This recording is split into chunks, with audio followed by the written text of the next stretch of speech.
Hello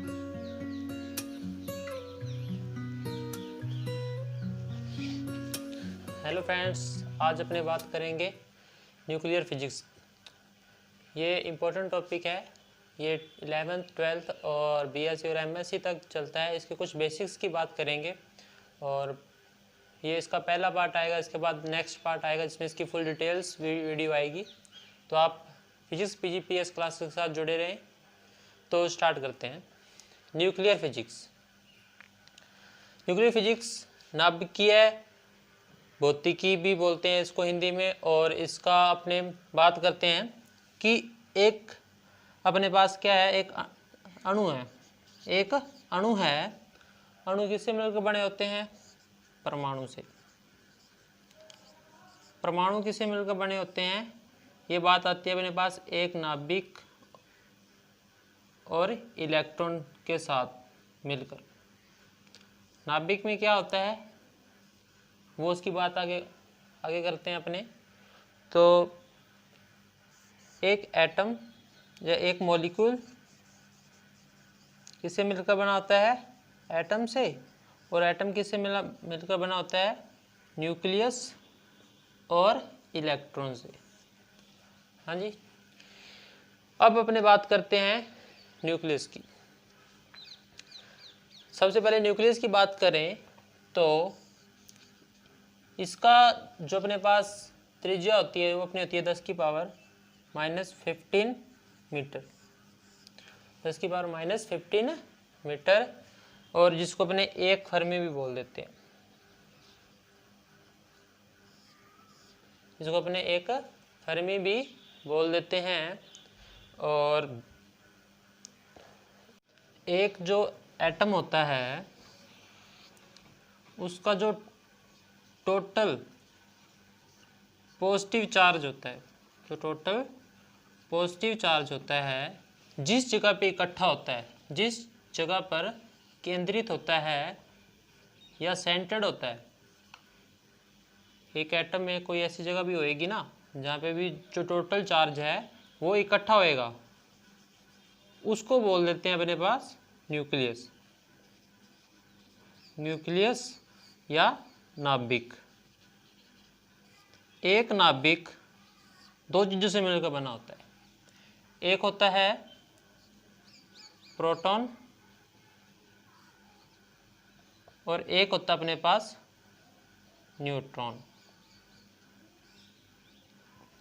proton होता है वो पॉजिटिव चार्ज होता है और जो न्यूट्रॉन होता है उसका कोई चार्ज नहीं होता, ये उदासीन होता है, न्यूट्रल होता है।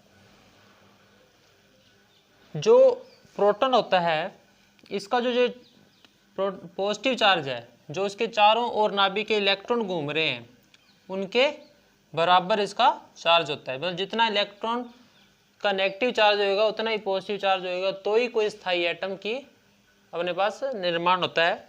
न्यूट्रॉन अपने पास ये क्या होता है अपने पास इसका शून्य चार्ज होता है। इसका मतलब कोई न्यूट्रल चार्ज होता है, ना ये पॉजिटिव होता है ना नेगेटिव होता है। प्रोटॉन और न्यूट्रॉन दोनों मिलकर, इन दोनों को मिला के न्यूक्लियॉन कहते हैं। क्या कहते हैं? न्यूक्लियॉन। हिंदी में भी न्यूक्लियॉन कहते हैं, अपने पास न्यूक्लियॉन कहते हैं। ध्यान रखना, एक नाभिक में एक प्रोटॉन होता है, एक न्यूट्रॉन होता है। प्रोटॉन और न्यूट्रॉन को इकट्ठा नाम न्यूक्लियन होता है। ठीक है, एग्जाम में क्वेश्चन पूछ लेता है कि न्यूक्लियन किसे कहते हैं, तो प्रोटॉन और न्यूट्रॉन दोनों को मिला के अपने क्या कहते हैं? न्यूक्लियन। प्रोटॉन की खोज रदरफोर्ड ने की थी। प्रोटॉन की खोज रदरफोर्ड ने की थी, जबकि न्यूट्रॉन की खोज चैडविक ने की थी। न्यूट्रॉन की खोज चैडविक ने की थी। ओके, अब अपने और देखते हैं कि प्रोटॉन की बारे बात करें। प्रोटॉन को मैं इस प्रकार भी शो कर सकता हूं कि प्रोटॉन किसी भी तत्व के जितने भी अपने पास तत्व के जितने भी अपने पास परमाणु होंगे उन सारों के प्रोटॉन्स क्या होंगे? सेम होंगे। मतलब उनका अगर मेरे पास एक हीलियम का एटम है, ठीक है, एक हाइड्रोजन का एटम है और एक और अपने मेरे पास हाइड्रोजन का एटम है, तो दोनों में जो प्रोटॉनों की संख्या इसमें भी एक है तो इसमें भी एक ही होएगी, ऐसा नहीं होएगा ये कभी चेंज हो जाएगी, ठीक है। इसलिए जितने भी प्रोटॉन होते हैं सारों में, जितने भी अपने पास एटम अपने पास होते हैं सारों में क्या होती है, प्रोटॉन की संख्या सेम होती है, ठीक है। और जो न्यूट्रॉन होते हैं, देखो प्रोटॉन की बात करें अपने पहले कि प्रोटॉन हर जगह सेम होते हैं, ये समान होते हैं। और अपने को पता है कि जो अपने पास आवर्त सारणी होती है, पीरियोडिक टेबल होती है, उसमें जिनके प्रोटॉन सेम होते हैं उन सारों को एक ही जगह पे रखा जाता है। इसलिए जितने प्रोटॉन होंगे अपने पास, उतना ही उसका क्या होएगा, एटॉमिक नंबर होएगा या परमाणु क्रमांक होएगा। ध्यान रखना, परमाणु क्रमांक क्या होता है, अपने पास जितनी प्रोटॉनों की संख्या होती है उसको क्या बोलते हैं, परमाणु क्रमांक। अब एक बात करते हैं अपने पास न्यूट्रॉन की, जिसका चार्ज अपने पास क्या है, 0। और ये इसका मेन रोल है द्रव्यमान में। देखो किसी भी एटम का टोटल द्रव्यमान क्या होता है, टोटल मास कितना होता है, जितने उसमें न्यूट्रॉन है प्लस जितने उसमें प्रोटॉन है। किसी भी एटम की बात करूं, उसमें जो टोटल मास होता है, न्यूट्रॉन प्लस प्रोटॉन की टोटल संख्या, उसका क्या होता है, मास होता है। और इसको अपने ए से शो करते हैं, कैपिटल ए से शो करते हैं, ओके जी। अब किसी भी एटॉमिक सिंबल को शो करते हैं अपने, तो किस प्रकार करते हैं,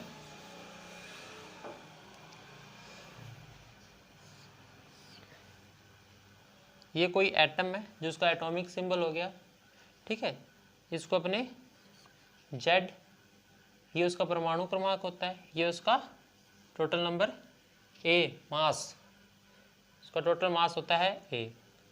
ध्यान रखना है, ये क्या अपने पास एटॉमिक सिंबल, ये अपने पास एटॉमिक नंबर, ये एटॉमिक मास, परमाणु द्रव्यमान, परमाणु का चिन्ह और परमाणु का परमाणु क्रमांक, ठीक है जी। अपने जैसे ऑक्सीजन का एग्जांपल लें तो ऑक्सीजन उसका क्या है, ओ क्या है, उसका सिंबल है। और अपने पास 8 नंबर पे ये आता है तो इसका ये परमाणु क्रमांक होता है। उसका जो द्रव्यमान होता है कितना होता है, 16। अगर आपसे पूछे कि न्यूट्रॉनों की संख्या क्या होती है, तो न्यूट्रॉनों की संख्या a माइनस जेड होती है। किस प्रकार, अपने को पता है कि टोटल मास कितना होता है, a क्या होता है, न्यूट्रॉन प्लस अपने पास प्रोटॉन, न्यूट्रॉन प्लस प्रोटॉन। तो प्रोटॉनों की संख्या को तो अपने जेड से लिखते हैं, आपको पता है, तो इसको मैं जेड लिख देता हूँ। टोटल जो अपने पास मास होता है उसको न्यूट्रॉन प्लस प्रोटॉनों की संख्या से लिखते हैं। जो टोटल प्रोटॉन होता है उसको मैं किससे लिख देता हूँ, जेड से। तो अगर मैं यहाँ से n की वैल्यू निकाल लूँ तो a माइनस जेड अपने पास वैल्यू आ जाती है अपने पास इसकी, नंबर ऑफ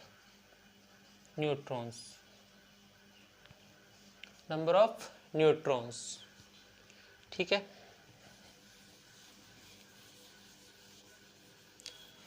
अब अपने बात करते हैं कि कुछ अपने पास टर्म्स आती हैं जो इम्पोर्टेंस टर्म होती है। सबसे पहले अपने पास आता है आइसोटोप्स,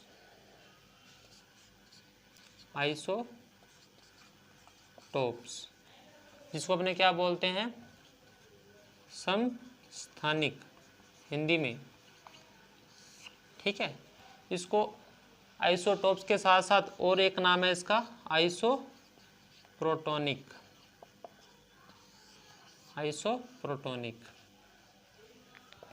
देखिए किसी भी एटम में किसी एटम में अणु होते हैं और किसी भी एटम में अपने पास, अगर अपने बात करें मॉलिक्यूल्स में, मान लो ये दो अपने पास क्या है, अपने पास एटम है अपने पास, ठीक है जी। इसका जो परमाणु क्रमांक है p है और इसका भी परमाणु क्रमांक क्या अपने पास p है। अगर दो एटम्स का परमाणु क्रमांक समान हो या प्रोटॉनों की संख्या समान हो, क्या समान हो, नंबर ऑफ प्रोटॉन्स,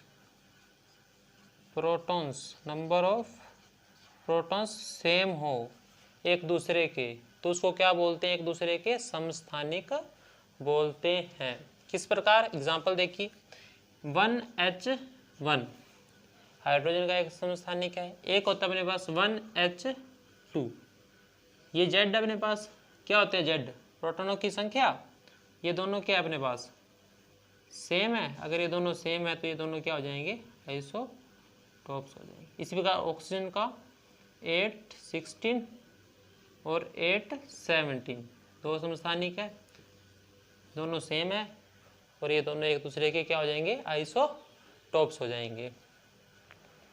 अब बात करते हैं अपने पास नेक्स्ट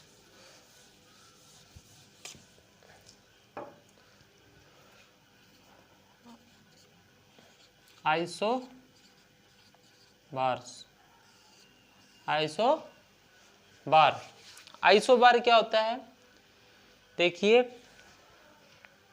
इसको अपने हिंदी में बोलते हैं समबारिक।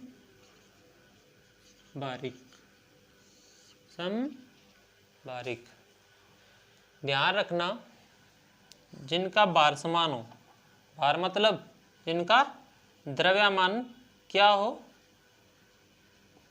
जिनका मास क्या हो, इक्वल हो, उसको बोलते हैं अपने आइसोबार या समबारिक। मास कौन शो करता है, ए, उसको क्या कहते हैं, न्यूक्लियॉन्स ही कहते हैं ना, न्यूक्लियन किससे मिलकर बने होते हैं, प्रोटॉन प्लस न्यूट्रॉन। तो ऐसे दो एटम जिनमें प्रोटॉन और न्यूट्रॉनों का जो योग होता है, जिसको अपने क्या बोलते हैं, न्यूक्लियॉन, सेम हो, समान हो, ऐसे दो तत्वों को क्या बोलते हैं, एक दूसरे के समबारिक या आइसोबार्स। ठीक है जी। इसका एग्जाम्पल अपने दें तो एक होता है अपने पास C, जो कार्बन होता है अपने पास 6 और 14 होता है, एक होता है अपने पास C14। ठीक है जी। ये कार्बन का समस्थानिक अपने पास C614 होता है और एक C714 होता है अपने पास, जिसको अपने क्या बोलते हैं, ये सॉरी N आएगा यहाँ पे, जो नाइट्रोजन का अपने पास। तो ये इन दोनों में अपने देख सकते हैं कि ये दोनों क्या है, समान है। ये दोनों क्या होते हैं, एक दूसरे के मास है ना, तो दोनों का भार क्या हो गया, समान हो गया, दोनों का द्रव्यमान क्या हो गया, समान हो गया, इसलिए ये एक दूसरे की क्या हो जाएंगे, समबारिक या आइसोबार्स। तीसरी टर्म की बात करें,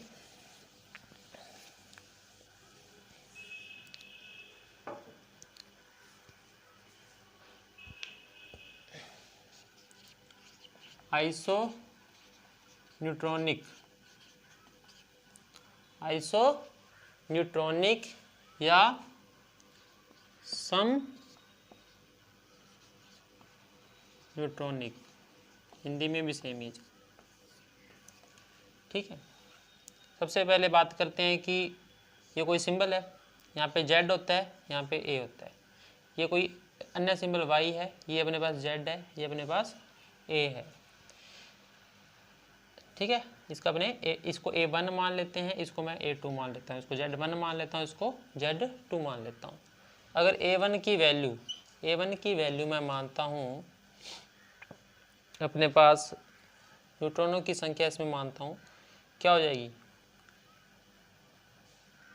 न्यूट्रॉन प्लस ये वाली चीज़ होएगी, neutron plus Z1।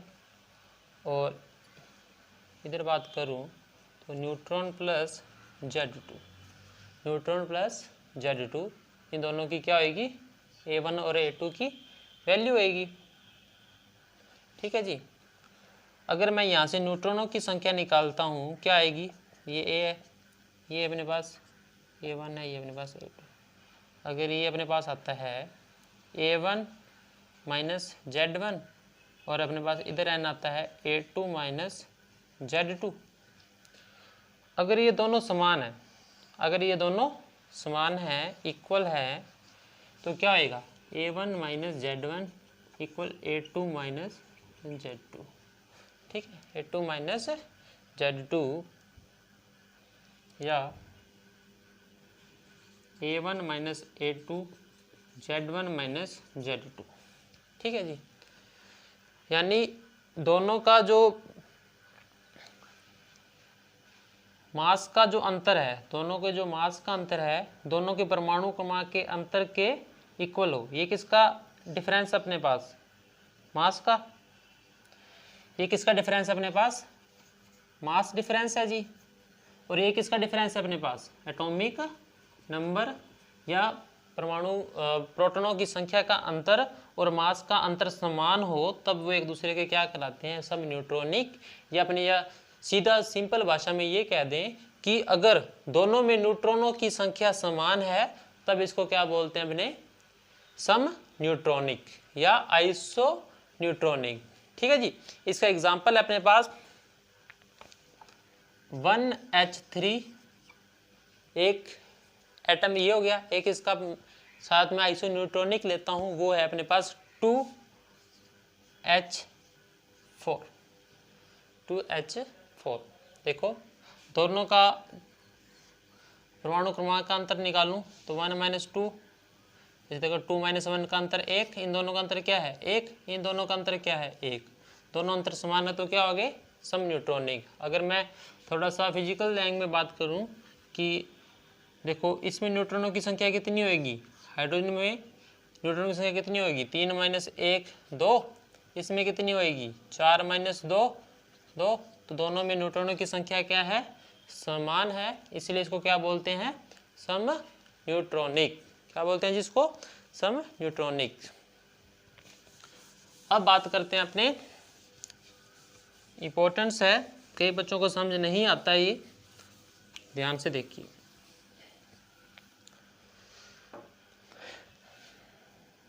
Fourth term अपने पास मिरर न्यूक्लियस, मिरर न्यूक्ली, या इसको बोलते हैं और दर्पण नाभिक,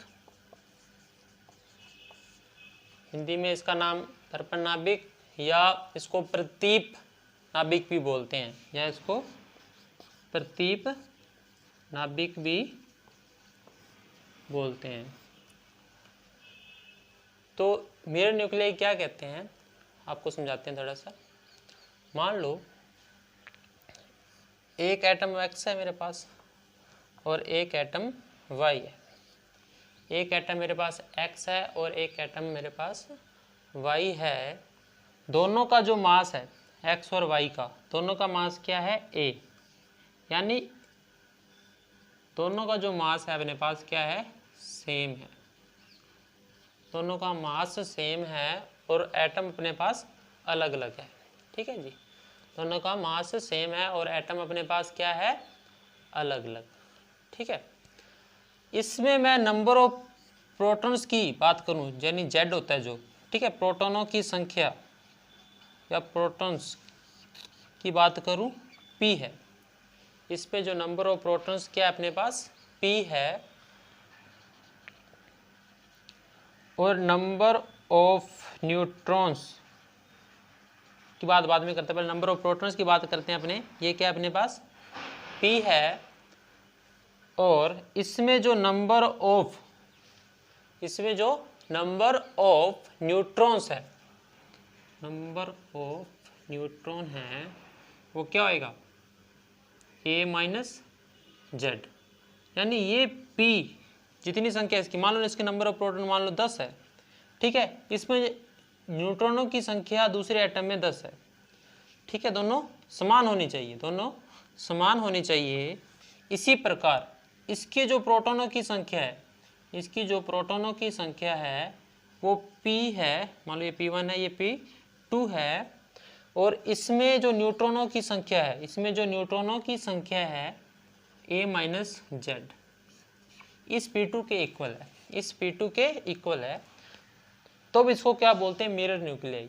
देखिए इसकी प्रोटॉनों की संख्या, इसके न्यूट्रॉनों की संख्या, एक के प्रोटॉनों की संख्या दूसरे के न्यूट्रॉनों की संख्या के बराबर है, जबकि दूसरे के प्रोटॉनों की संख्या पहले के न्यूट्रॉनों की संख्या के बराबर है। तो इसको क्या बोलते हैं, दर्पण नाभिक या मिरर न्यूक्लियाई। इंपॉर्टेंट क्वेश्चन है, एग्जाम में काफी बार पूछा जाता है। ठीक है जी। एक लास्ट टाइप और है आइसोमर्स।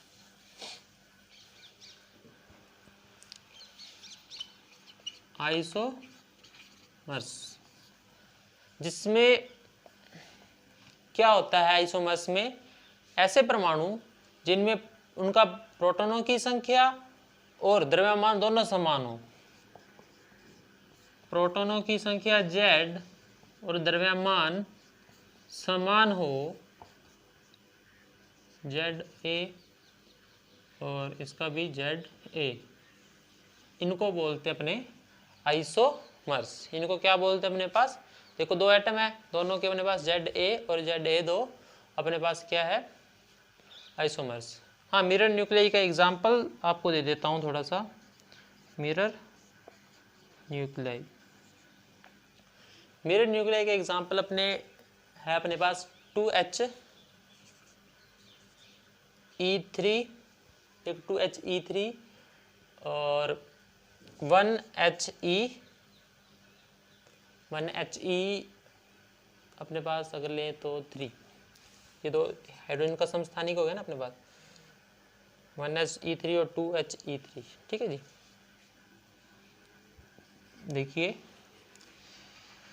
इसमें प्रोटॉनों की संख्या कितनी है, 1, इसमें न्यूट्रॉनों की संख्या कितनी है, 3 माइनस 2 1, ये दोनों क्या है, समान। इसमें न्यूट्रॉनों की संख्या कितनी है, 3 माइनस 1 2, न्यूट्रॉन लिख देता हूँ, ये प्रोटॉन है। ठीक है, इसमें प्रोटॉनों की संख्या, इसमें प्रोटॉनों की संख्या कितनी है, 2, तो मेरे पास ये 2, ये 2 इस 2 के इक्वल है, ये 1 ये इस 1 के इक्वल है। तो अपने कह सकते हैं ये एक दूसरे के क्या है, मिरर न्यूक्लियाई है। ठीक है जी। उम्मीद है सारों को आज समझ आया होगा। इसका नेक्स्ट पार्ट इसकी नेक्स्ट वीडियो में आएगा, तो सारे इस चैनल को सब्सक्राइब कर लें जो देख रहे हैं, क्योंकि सब्सक्राइब कम है और व्यूज़ ज़्यादा आते हैं। तो सब्सक्राइब जरूर करें इस चैनल को और अपने दोस्तों के साथ शेयर करें और खुश रहें। धन्यवाद।